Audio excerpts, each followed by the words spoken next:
একসময় ভারতের কুরুক্ষেত্র নামে এক বিশাল প্রান্তরে দুটি রাজবংশ কৌরব ও পাণ্ডব মহাযুদ্ধে মুখোমুখি হয়েছিল। যুদ্ধের ময়দানে দাঁড়িয়ে পাণ্ডব রাজপুত্র অর্জুন যখন দেখল তার শত্রুরা শুধু পরদেশী সৈনিক নয়, বরং আত্মীয় স্বজন, শিক্ষক ও বন্ধুবান্ধব, তখন তার হৃদয় বেদনায় ভারাক্রান্ত হল। তীরধনুক হাতে নিয়ে সে দ্বিধাগ্রস্ত হয়ে পড়ল এবং রথের আসনে বসে পড়ল। অর্জুনের রথের সারথি ছিলেন স্বয়ং শ্রীকৃষ্ণ, যিনি শুধু এক মহান রাজকুমারী নন, বরং ঈশ্বরের অবতারও ছিলেন। অর্জুন তার দিকে তাকিয়ে বলল, মাধব, আমি কেমন করে এদের বিরুদ্ধে অস্ত্র তুলব, যাদের আমি ছোটবেলায় শ্রদ্ধা করেছি, যাদের সাথে খেলেছি, তাদের হত্যা করে কিভাবে সুখী হব?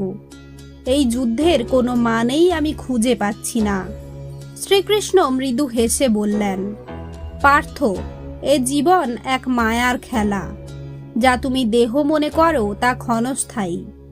আত্মা কখনো মরে না, কখনো জন্মও নেয় না।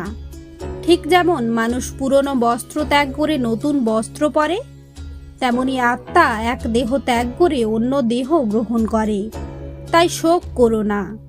অর্জুন বিস্ময়ে বলল, তবে আমি কি করব কৃষ্ণ? যুদ্ধ করব নাকি সরে দাঁড়াবো? শ্রীকৃষ্ণ বললেন, তোমার কর্তব্য হলো ধর্মের জন্য লড়াই করা। ফলাফল নিয়ে ভেবো না, শুধু কর্তব্য সম্পাদন করো। যদি তুমি তোমার দায়িত্ব এড়িয়ে যাও তবে তা কাপুরুষতা হবে। কর্ম করো, কিন্তু কখনোই ফলের আশা করো না, কারণ কর্মই তোমার অধিকার, ফল নয়। অর্জুন তখন বলল, কিন্তু আমার মন তো বিচলিত, আমি কিভাবে শান্তি খুঁজে পাব?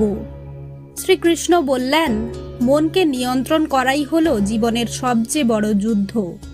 যে ব্যক্তি তার ইন্দ্রিয় ও চিন্তাকে সংযত করতে পারে সেই প্রকৃত যোগী। মনকে একাগ্র করো আর আমাকে সর্বত্র অনুভব করো।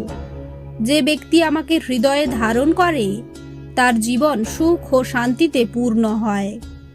এই বলে শ্রীকৃষ্ণ তার ঈশ্বরীয় রূপ প্রকাশ করলেন। তার দেহ থেকে অগণিত আলো বিচ্ছুরিত হলো এবং অর্জুন যখন দেখল সমগ্র বিশ্ব ব্রহ্মাণ্ড তাঁর মধ্যে অবস্থান করছে, সূর্য, চন্দ্র, নক্ষত্র, গাছপালা, মানুষ সবকিছু তার বিশাল দেহের মধ্যে বিরাজ করছে, এই দৃশ্য দেখে অর্জুন অভিভূত হয়ে বলল, হে দেবেশ্বর, তোমার এই রূপ দেখে আমি অভিভূত। আমি বুঝেছি তুমি সর্বত্র বিরাজমান। তুমি ছাড়া আর কিছুই নেই। আমার আর কোনো সন্দেহ নেই। এখন আমাকে নির্দেশ দাও। শ্রীকৃষ্ণ হেসে বললেন, পার্থ, তোমার দ্বিধা দূর হয়েছে। এখন তুমি জেনে রেখো, যদি তুমি তোমার সমস্ত কর্ম আমাকে উৎসর্গ করো এবং নিঃস্বার্থভাবে জীবনের পথ অনুসরণ করো, তবে তুমি কখনো পাপের বন্ধনে আবদ্ধ হবে না। সত্য, ন্যায় ও ধর্মের পথে এগিয়ে চলো আর ভয়কে ত্যাগ করো। অর্জুন মাথা নত করে বলল, হে কৃষ্ণ, তোমার কথায় আমার সমস্ত সংশয় দূর হয়েছে। আমি আমার কর্তব্য পালন করব এবং ধর্মের পথে লড়াই করব। শ্রীকৃষ্ণ মৃদু হেসে বললেন, এটাই জীবনের সত্য। ভয় ও দ্বিধা ত্যাগ করে এগিয়ে যাও। আমি সর্বদা তোমার সাথে আছি। এই বলে শ্রীকৃষ্ণ রথ চালাতে শুরু করলেন এবং অর্জুন হাতে ধনুক তুলে নিয়ে দৃঢ় প্রতিজ্ঞ মনে যুদ্ধক্ষেত্রের দিকে এগিয়ে গেল।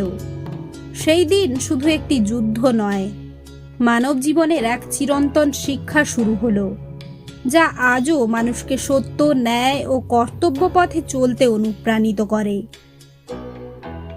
এই গল্প আমাদের শেখায় যে জীবনের সমস্ত দুঃখ ও সংকটের মধ্যেও আমাদের উচিত আমাদের কর্তব্য পালন করা। আত্মবিশ্বাস, নিয়ন্ত্রণ ও ঈশ্বরের প্রতি বিশ্বাসই মানুষকে প্রকৃত সাফল্যের পথে নিয়ে যায়।